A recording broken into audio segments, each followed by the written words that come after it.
భస్మ బుధవారం. చాలామందికి ఈ పేరు వినగానే ఒక ఐడియా ఉంటుంది. కాని దాని వెనుక ఉన్న అసలు అర్థమేంటి, ఆ ఆచారాలు ఎందుకు పాటిస్తారో చాలామందికి తెలీదు. సరే, ఈరోజు మనం దాని గురించే పూర్తిగా తెలుసుకుందాం. మొదటగా దానికంటూ ఉన్న ఒక ప్రత్యేకమైన గుర్తుతో స్టార్ట్ చేద్దాం. ఎప్పుడైనా ఎవరి నుదుటిపైనైనా బూడిదతో వేసిన ఇలాంటి శిలువ గుర్తును చూశారా? చూసి అదేంటబ్బా అని ఎప్పుడైనా అనిపించిందా? అది కేవలం ఒక మార్కు కాదండి. దాని వెనకాల ఒక పెద్ద కథ ఉంది, ఒక బలమైన నమ్మకముంది. ఆ కథేంటో మనమిప్పుడు చూద్దాం. ఈ బూడిద గుర్తే భస్మ బుధవారం అనే ఒక ప్రత్యేకమైన రోజుకు చిహ్నమన్నమాట. క్రైస్తవ క్యాలెండర్లో చూసుకుంటే ఇది చాలా ఇంపార్టెంట్ డే. అయితే దీని ప్రాముఖ్యత కేవలం ఆ ఒక్క రోజుతోనే ఆగిపోదు. ప్రపంచవ్యాప్తంగా చూస్తే లక్షల మంది క్రైస్తవులు, ముఖ్యంగా క్యాథలికులు, ఈ ఆచారాన్ని పాటిస్తారు. ఇంతమందికి ఇది ఎందుకంత ముఖ్యం? అసలు ఎందుకు పాటిస్తారు? ఇది కేవలం ఒక్కరోజుతో ముగిసిపోయే వేడుక అనుకుంటున్నారా? లేదంటే క్యాలెండర్లో దీనికింకా ఏదైనా పెద్ద స్థానముందా? నిజానికి భస్మ బుధవారం అనేది ఒక ముగింపు కాదండి. అదొక ముఖ్యమైన ఆధ్యాత్మిక ప్రయాణానికి నాంది పలుకుతుంది. ఆ ప్రయాణాన్నే లెంట్ కాలం అంటారు.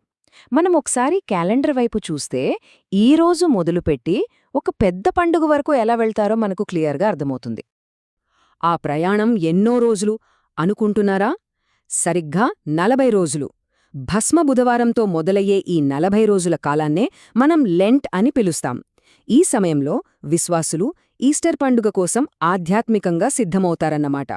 సరే, ఇది లెంట్ కాలం ప్రారంభమని మనకర్థమైంది. కానీ అసలు ప్రశ్న ఏంటంటే, ఎందుకు బూడిద? మరేదైనా వాడొచ్చు కదా? ప్రత్యేకంగా బూడిదని ఎందుకెంచుకున్నారు?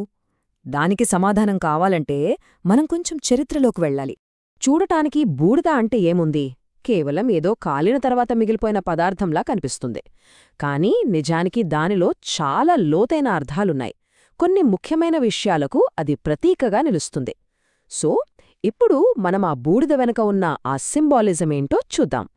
బైబిల్ ప్రకారం చూసుకుంటే ఈ బూడిద ముఖ్యంగా 2 విషయాలకు గుర్తు. మొదటిది మానవ జీవితం శాశ్వతం కాదు అనేదానికి, రెండవది పశ్చాత్తాపానికి. అంటే తాము చేసిన తప్పులకు బాధపడుతూ వినయంగా ఉండటానికి చిహ్నంగా అప్పట్లో ప్రజలు తమ మీద బూడిద చల్లుకునేవాళ్లంట. ఈ విషయం మనకు బైబిల్లో చాలా చోట్ల కనిపిస్తుంది. మనమిక్కడ చూస్తున్నట్టు నినెవె పట్టణ ప్రజల దగ్గర్నుంచి దానియేలు ప్రవక్త వరకు చాలామంది పశ్చాత్తాపానికి గుర్తుగా ఈ బూడిదను ఉపయోగించారు. మరి వేల ఏళ్ల కిందటి ఈ సంప్రదాయం ఈరోజు మనం చూస్తున్న ఈ ఆచారంలో ఎలా భాగమైందో తెలుసుకోవడం చాలా ఇంట్రెస్టింగ్ గదా? ఇది కేవలం ఒక ఆచారం మాత్రమే కాదు, ఒక రకంగా ఇది జ్ఞాపకార్థ వేడుక అని కూడా చెప్పొచ్చు. ఎందుకంటే ప్రతి సంవత్సరం ఈ కార్యక్రమం ద్వారా విశ్వాసులు వాళ్ల నమ్మకానికున్న మూలాల్ని, చరిత్రని, దాని వెనుకున్న ముఖ్యమైన సందేశాల్ని గుర్తు చేసుకుంటారు.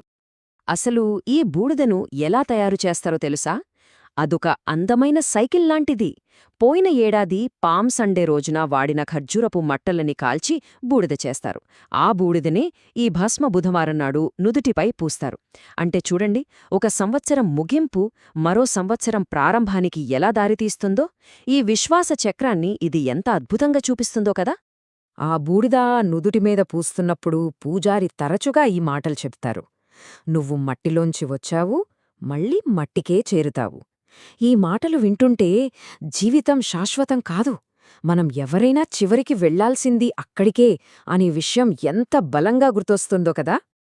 అయితే భస్మ బుధవారం సందేశం కేవలం మనిషి బలహీనతను గుర్తు చేయడంతోనే ఆగిపోదు. అది ఒక ముగింపు కాదు, అదొక కొత్త ఆరంభానికి పిలుపు. ఆ పిలుపు ఏంటంటే, పశ్చాత్తాపపడి విశ్వసించండి. అవును, కొన్నిసార్లు పూజారి ఆ మాట కూడా అంటారు. పశ్చాత్తాపపడి సువార్తను విశ్వసించండి అంటే గతాన్ని వదిలేసి విశ్వాసంతో భవిష్యత్తు వైపు అడుగు వెయ్యండి అని చెప్పడమన్మాట. ఈ ఒక్క సందేశమే రాబోయే 40 రోజుల లెంట్ కాలానికి ఒక ఆధ్యాత్మిక మార్గాన్ని చూపిస్తుంది. ఒక్కసారి ఆలోచించండి, మామూలు బూడిదతో వేసిన ఒక గుర్తు, కొన్ని మాటలు అంతే. కాని వాటి వెనకాల వందల ఏళ్ల చరిత్ర, కోట్లమంది విశ్వాసం, ఎంతో మానవ అనుభవం దాగి ఉన్నాయి. ఒక చిన్న ఆచారం ఇంత పెద్ద లోతైన అర్థాన్ని ఎలా మోయగలదు? నిజంగా ఆశ్చర్యంగా ఉంది కదా. బహుశా కొన్ని సంప్రదాయాల అసలైన శక్తి ఇక్కడే ఉంటుందేమో.